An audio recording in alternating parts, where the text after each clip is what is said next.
زما وطن افغانستان دی، زما وطن افغانستان دی.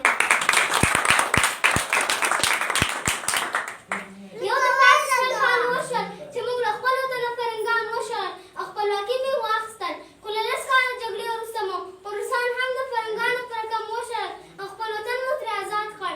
خو د وزیر موږ لا د ازادۍ ساه نه اخیستې چې امریکایانو د خپلو ملګرو په مرسته زموږ وطن اشغال کړ. خو د وزیر محمد اکبر خان، ملا مشکالم، میر مزیدي خان او ملا عبدالغازي محمد جان خان او ملا عبدالرزاق بابا لمسیانو بشپړ له 18 کاله له صلیبي امریکا سره ډغره وواله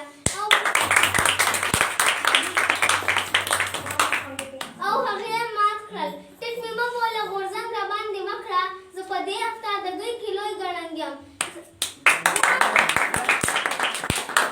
زه هم دا اوس